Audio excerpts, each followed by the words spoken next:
Hello and welcome back. In today's video, we're going to be discussing how to ensure academic success in college.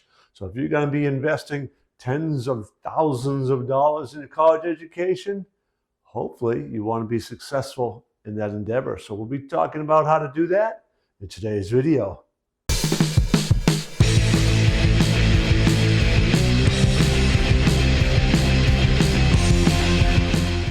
There's 5 key points that we'll be covering in this video. First, we'll be talking about goal setting.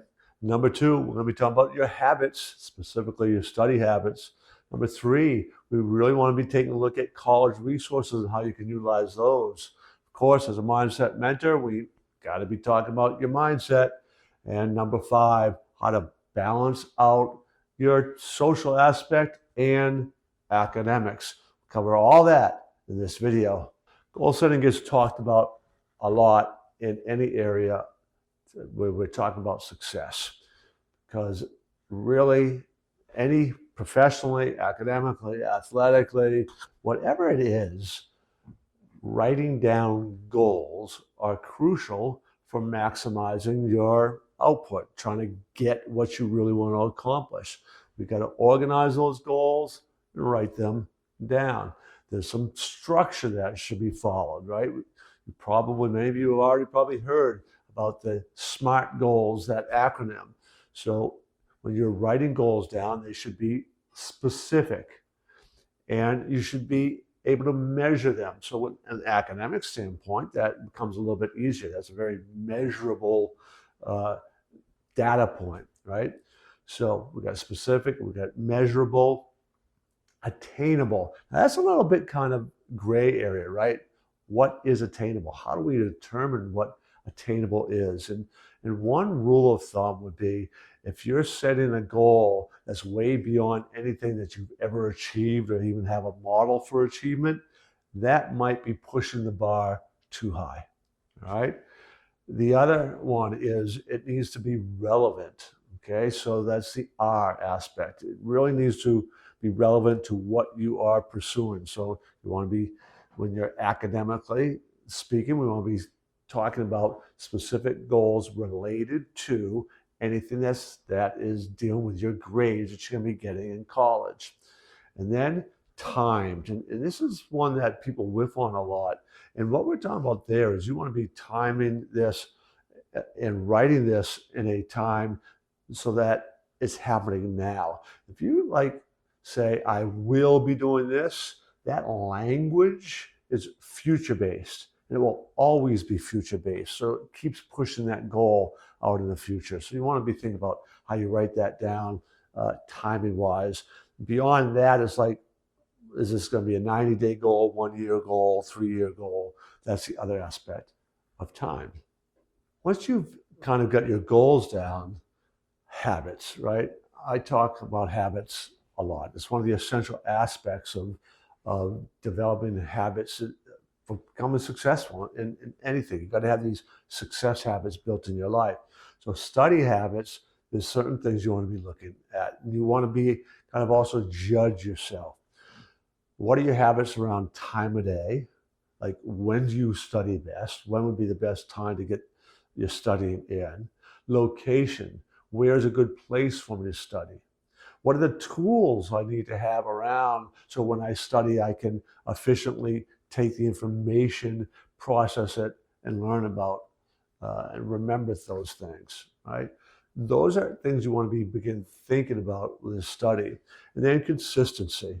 It's consistently days of the week, consistency across location, and all those things. You know, I can speak from personal experience, because when I first went to college, I was not prepared for college life. High school, to be quite honest, had come too easy for me. I did not have good study habits. When I got to college, I needed those. I didn't have that to fall back on. College was more challenging. So my first semester, lots of things were going on there. It was pledging a fraternity, and I was kind of all involved in the social thing, and away from home for the first time in my life. So I didn't have the structure I was used to. And well, let's just say my grades were really pretty bad. So I had to make a decision. One of them, I was pledge of fraternity. I had played fall baseball for that fall semester, and I had to make some decisions about prioritizing things, which I did. But the number one decision I had to make was study habits. So I had to set up some places, which was the library, or I also moved into the fraternity house. And in the fraternity house, there was a quiet space in the front of the house that was great for studying. So it was either up in the library after classes, or if I was at the house, it was in the front of the house away from all the activity. I also realized I needed to have the right notebook paper and different colored pens. And there's little tools in the trade that I needed to have. Consistent time of day, consistent days of the week. All of these things I put in place, and I went from being academic probation to Dean's List. All right. And mostly it was related to the habits I began to create in my life. The other way you can ensure academic success is take advantage of college resources. So if you're having troubles learning, if you you have a learning disability, that there's certain things going on intellectually that you need help with, colleges have resources and they want you to be successful. So you need to find out what those are available, find out what they might even have for tutoring services if you help. College professors have office hours. Find out all those, find out what's available, figure out how it matches what you need, and take advantage of them. So I've kind of alluded to this part of it as well, and that's your mindset. You know, again, this is what I do, right? I help people with their mindset. So it's really taking a look at what you believe to be true about yourself, looking at the beliefs you hold. Those are enormously influential in how you act and how you react, your behavior. And it's taking a look at those habits, right? So we've already talked about the habit part. Now it's time to kind of look at the beliefs that you have about what's possible, what you can and cannot do. You begin to take an inventory of those, and just beginning to take an inventory and identifying, oh, that belief isn't helping me at all. That awareness is the first step. Then you got to begin to interrupt that belief pattern, knowing when it's triggered, right? So if you run up against some challenges and you go, oh, I can't handle this. I don't know how to do this. I'm not good at math. Those sort of signals of beliefs that you're holding on to, you've got to interrupt those patterns. Like, all right, I don't have it yet. Don't have it now. How can I figure this out? You begin to ask better questions. Those better questions interrupt the pattern. And in time, in consistency, you can begin to create these new beliefs using mantras, saying these new beliefs over and over.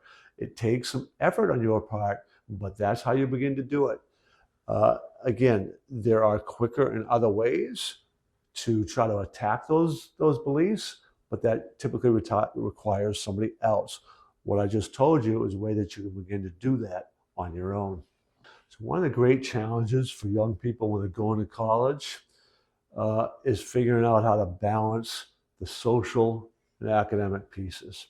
So there are many people who want to go to college for the experience.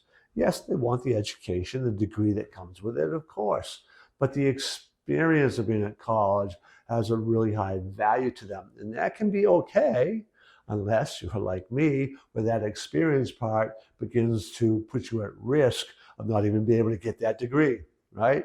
And if you're spending tens of thousands of dollars, it behooves you to make sure you do the best you possibly can. So trying to understand that balance piece. And remember, for so many young people, they're away from home, the structure and discipline at home, and now you have to create that discipline on your own, right? So getting up, make sure you get into class, making sure you schedule the time to get into the library, do that work, so that you can then plan out your play schedule, right? So I realized early on that I had the opportunity, the way my major worked and all, to schedule classes. This began actually my spring semester of my freshman year and carried on for the rest of my college career, minus one semester. And that was, I could schedule all my classes on Tuesdays and Thursdays. That was a long day. But I also realized I could have Wednesdays and part of Mondays to do all my work. That system worked really well for me, and I had 3 or 4 day weekends every week for most of my college career. And it was wonderful. It was fantastic. 4 day weekend all the time. But it took discipline on my part, right? Long days of studying in classes 3 days a week, another day a week, not quite as long, and then playtime. So that's ways you can begin to step back, figure out how you're going to schedule it, and then stick to it, right? Get that plan written down, use the calendars, but stick to it. Again, if you got anything out of this, I encourage you to please subscribe to the channel where you can check out all the videos and even my podcasts.